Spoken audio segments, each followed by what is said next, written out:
Selamat pagi siswa kami kelas 2. Pada pagi hari ini kita akan mulai belajar tematik subtema ketiga dengan judul mencari informasi melalui teks ataupun pengamatan gambar. Nah, anak-anak, apa yang dimaksud dengan informasi? Informasi itu adalah pemberitahuan, kabar, ataupun berita tentang sesuatu ya.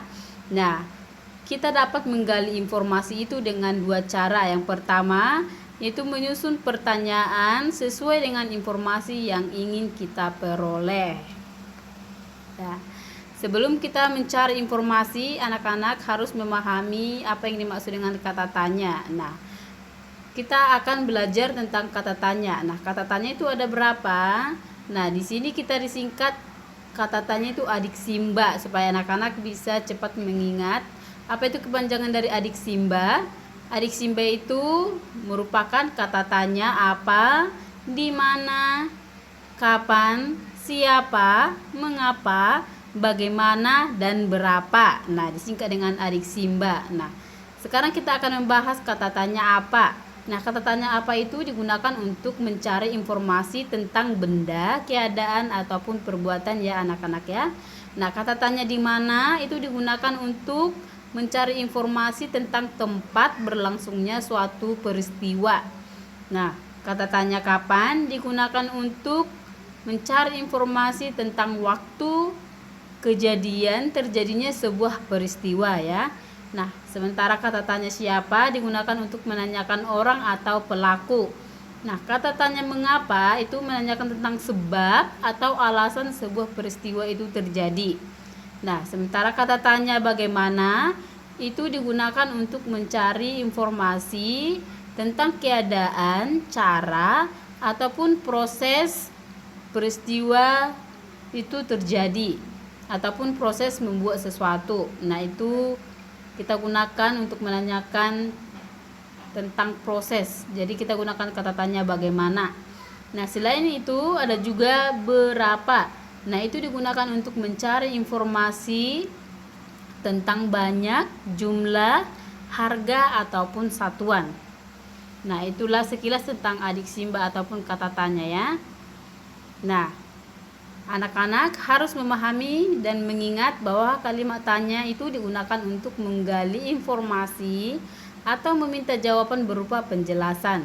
Nah, saat anak-anak menyusun kalimat tanya, selalulah akhiri dengan tanda baca, tanda tanya ya. Nah, sekarang kita akan mencari informasi tentang benda padat dengan membuat contoh kalimat tanya. Nah, kamu perhatikan contoh benda padat di samping. Nah, di sini ada gambar sendal. Itu merupakan salah satu contoh benda padat ya. Nah, kita bisa mencari informasi tentang benda padat dengan menyusun pertanyaan. Contoh pertanyaan pertama itu seperti ini nih. Yang pertama, apakah benda tersebut bisa diraba? Nah, apakah sendal itu bisa diraba? Ya jelas ya anak-anak ya. Jadi jawabannya benda tersebut bisa diraba atau dipegang ya. Nah, pertanyaan kedua, apakah sandal bisa berubah wujud jika dimasukkan ke dalam tas? Nah, apakah sandal bisa berubah wujud jika dimasukkan ke dalam tas? Tentu tidak ya anak-anak ya. Jika kita memasukkan ke dalam tas, ya tetap sandalnya bisa seperti sandal, bukan seperti tas. Nah, jadi jawabannya sandal tidak akan berubah wujud. Nah, pertanyaan ketiga menggunakan kata tanya mengapa. Mengapa sandal tidak berubah wujud? Nah, jawabannya karena sandal merupakan benda keras dan jika dipindah tempatkan akan tetap seperti wujud semula ya. Nah, sekarang kita mencari informasi tentang benda cair. Nah, di situ ada salah satu contoh benda cair yaitu susu. Nah, pertanyaannya, apakah benda di samping bisa diraba?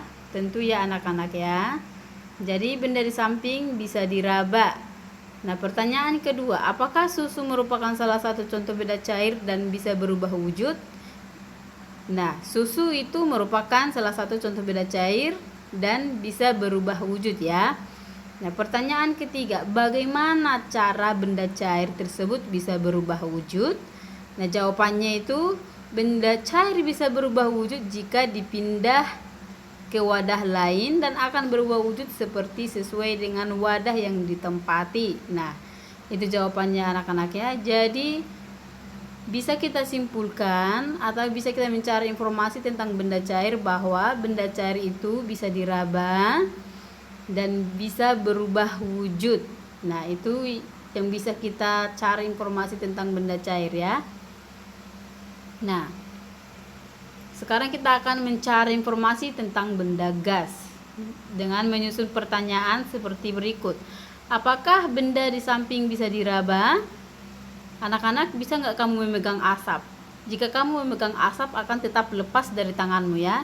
Jadi jawabannya benda di samping tidak bisa diraba ya. Apakah asap bisa berubah wujud jika dimasukkan ke dalam gelas?